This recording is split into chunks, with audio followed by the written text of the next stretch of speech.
Hello there, Star Wars toy fans. This is Jim, and thank you again for taking the time to stop by my YouTube channel. If you're new to the channel, I've been putting together a series comparing the vintage Kenner line of Star Wars figures to that of what Hasbro has produced, at least what I have in my collection. So we're into my favorite movie, The Empire Strikes Back, and I did two previous videos on the bounty hunters and then a very quick video on the medical droids. And so today's focus is going to be on the Imperial forces on the ice planet Hoth. And so in front of you, we have here the 1980 release of the Snowtrooper and the 1981 release of the AT-AT driver, and then the 1982 release of the AT-AT commander. Hopefully I have them in the right order. And of the three that you see here in the front, these are all from my childhood. And in fact, this one here, you can tell it's got the red paint. And if you've seen my videos before, you know that I marked all of my figures with red paint. And you may wonder, okay, how come this figure is so white? Did he retrograde it? Nope, I did not. It's because I kept it in my storage case all that time. So if that's a really good way to keep your figures nice and pristine and white if you do that. I was really careful to take care of that cape there. And you'll see it's got two little mounting tabs. That is the original vinyl cape that came with my Snowtrooper at the time, and of course his original gun. You can still see hints of silver from the silver paint. I painted all my guns to mark them, so that way I wouldn't lose them. After I lost Greedo's gun on the floor, I couldn't find it. That was it. I painted all my guns silver. Then as an adult, I had to take the paint off. So looking at the Snowtrooper here, he only has 4 points of articulation. So the legs bend, and so it allows him to fully sit. And of course the arms move, and these have still really stiff joints. But the head does not. You can see the back there. It's got a pretty cool backpack that's highly detailed. And then I just put my other Snowtrooper that I picked up another complete one fairly inexpensively. He does have some yellowing on it, some slight yellowing on the body, but really not all that too bad. And by the way, these all are original weapons. So let's take a look at the next Snowtroopers that Hasbro came out with.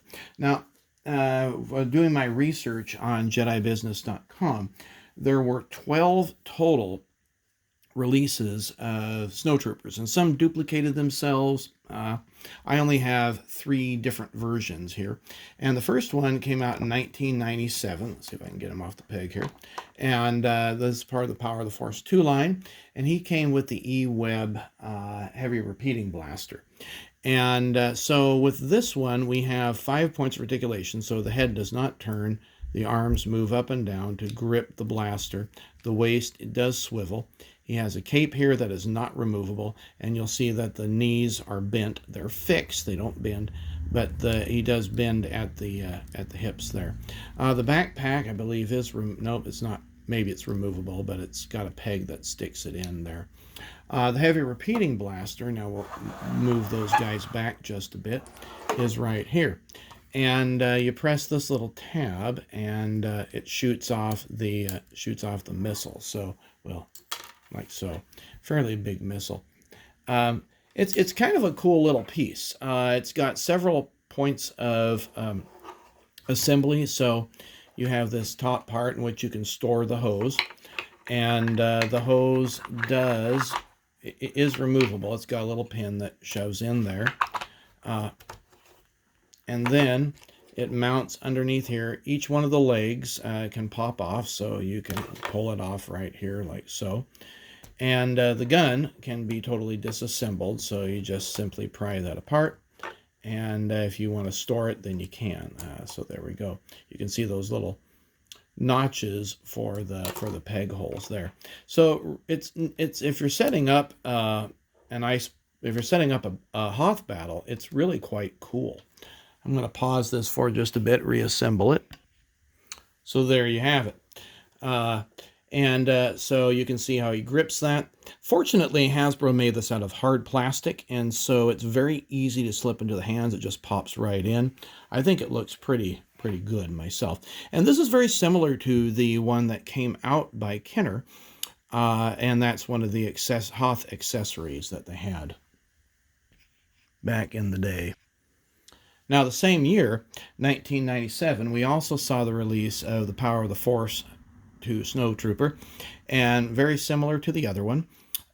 He has 5 points of articulation, so the waist turns.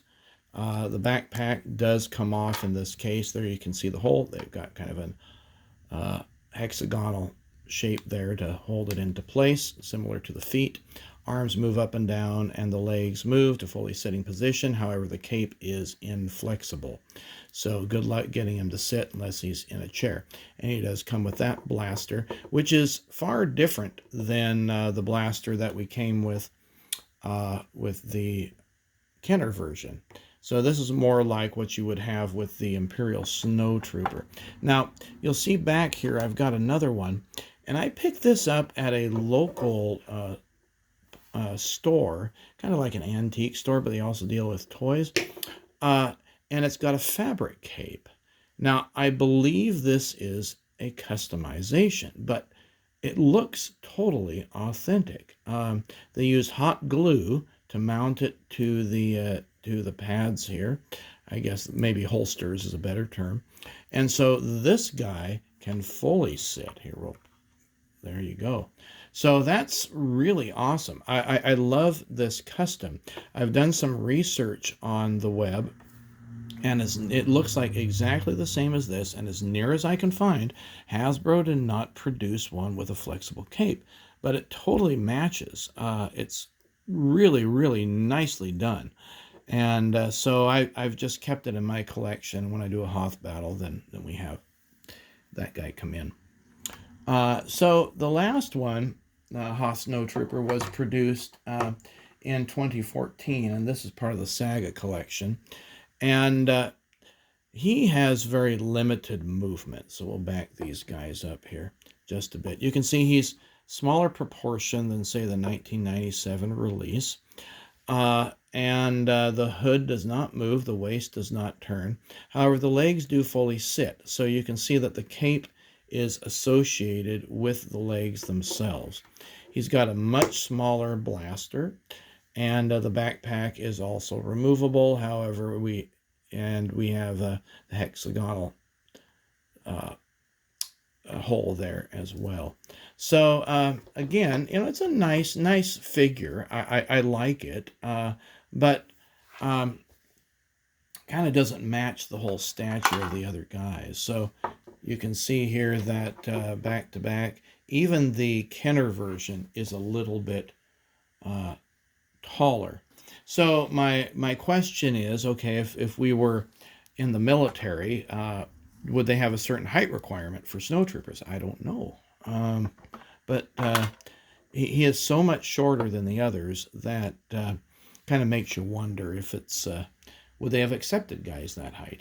Again, I'm not putting down vertically challenged people by any stretch of the imagination. I just kind of wonder, okay, like pilots have certain heights. Would they have accepted them into the ranks? So it would have been nice if Hasbro had kept them all the same height, but anyway, it's a nice addition. And again, I don't have all of them. There are 12 different versions. So now let's move on to the AT-AT drivers. So in 1981, we saw the release of the AT-AT driver, and he, again, just like the Snowtrooper, only has 4 points of articulation, so the head does not turn. And with both arms turn, and then the legs allow him to fully sit. This is my childhood toy, as well as the original blaster that came with it. Sometimes the sling here has a tendency to crack and break, so if you're looking for vintage ones, you may encounter that.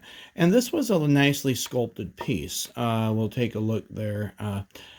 Really, really nicely done, I think. It's got a little bit of wear from play from when I was a kid, but I didn't have an AT-AT, so he really had nothing to drive, and I didn't even have a Scout Walker. So you can tell my age because I call it AT-AT. Now, looking at the Hasbro versions, there are several here that you'll see. So the first is the mail order 1998 version, and this was mail order through the fan club. There were 4 figures, and the AT-AT driver was one of them.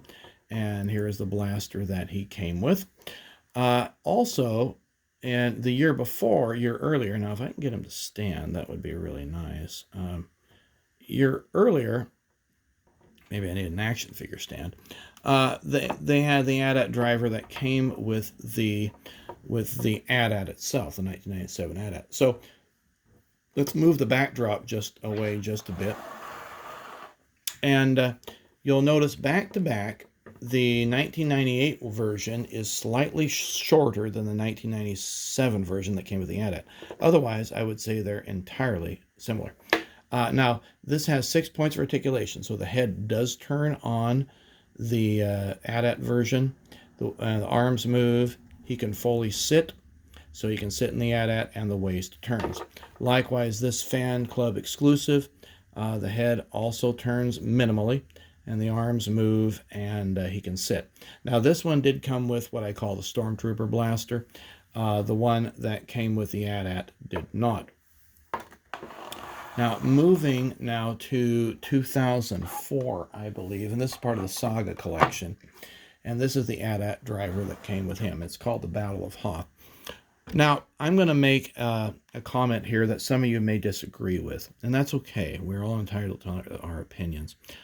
I really enjoy the Hasbro releases where you have limited joints, like for instance the retro The Mandalorian. I picked those up instead of getting the vintage release or the Black Series, primarily because I don't like all these extra joints, and I'll explain why. Okay. Also, I really do not like Hasbro's weapons. See how flexible that is? It's almost impossible to get to some guy's hands. All right, so here's the 2004 AT-AT. So driver. So his head turns, and nice flexible hoses there. Okay, so the arm moves up. You'll see that the elbow moves and the wrists turn. Okay, so that's really great if you're trying to pose, but trying to put this gun in made it just really difficult. It's hard for him to hold that in.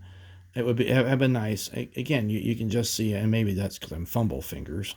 I'm a trained pianist, so that shouldn't be the case. But anyway, so they bend here at the elbows. Look how dorky that looks.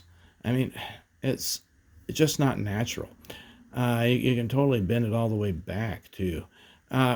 So I almost wish that they would have kept the arm just one piece and then allowed the wrist to rotate. I do like that aspect of it.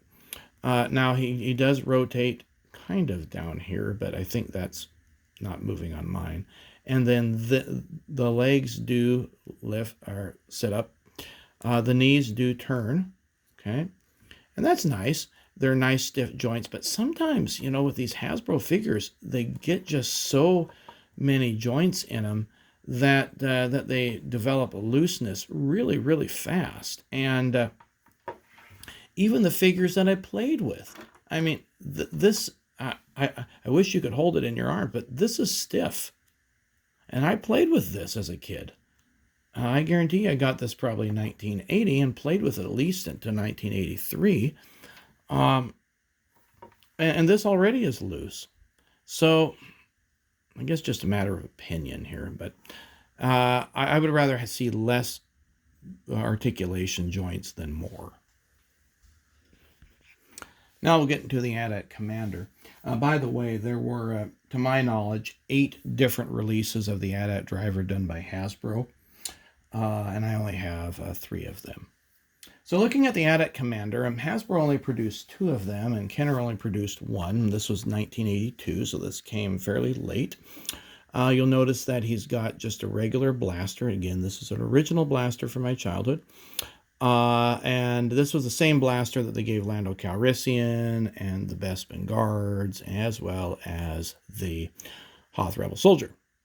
Kind of weird, but they did. So 5 points of articulation, so the head rotates, the arms move up and down, and he can fully sit. Looks like my red paint is off, and the silver came off pretty good off the blaster. But anyway, there we have the AT-AT Commander. Now, they only made 2 versions of this. I only have one of them. This is the one that came with the AT-AT. And you can see he's a little bit taller, a little more detail on the plate formation there, which is, it's pretty nice. And you look at the back and similar. So 6 points of articulation. So the waist does turn, the legs go up and down, as well do the arms. So he can sit in the AT-AT very, very nicely. By the way, I did not get out the AT-AT for this video. Now, taking a look at General Veers. Now, they made Hasbro's made 2 of the General Veers figures, and this one's kind of nice. It's since General Veers was the key AT-AT commander, so he has several points of articulation, many more than the other guy does. So he bends at the elbow. His wrists do also turn, and that's fine. He's using a smaller gun. Similar to the one that the AT-AT driver from the SAGA collection was using. So you can see there the elbow moves and the wrist turns out like that. The helmet does come off, as does the chest shield here. So revealing just your normal Imperial dress. He does have a holster, and you can put the gun in there. This little end part of the jacket does prevent him from sitting fully. So, oops, the head does pop off too. So it would be impossible for him to sit in the AT-AT itself. So if you're going to have to use the guy, it's that guy right back there. But anyway, and the legs do rotate like so. So, it gives great posability, but in the movie, not once did I see General Veers stand. He was always sitting in the AT-AT. So what could Hasbro have done to make this as movie accurate as possible? I would have said made this, mold it with the legs, just like they did with this Hoth Snowtrooper here. So you'll see how they molded the skirt. They could have done that with General Veers, and then he could sit in the AT-AT. But the problem with Hasbro, and I'm going to speak my mind here, is that they are gearing more towards the adult collectors like myself, who want posability, as opposed to playability. And some of us adult collectors, we enjoy the playability with it because, we play with this with our kids. Yes, these are collectible toys, and I value them as collectible toys, but I also enjoy spending the time with my son, setting up a Hoth battle, or just playing with them. And so the fact that he can't sit in the AT-AT takes away that whole playability aspect. It makes it a little bit disappointing as far as a figure goes. This guy is much more versatile, as is the one that came with the AT-AT. So there you have it. There's my video on the Imperial troops for Hoth. Hope you enjoyed it. Give it a thumbs up if you did, and take care, and we'll see you at the next video.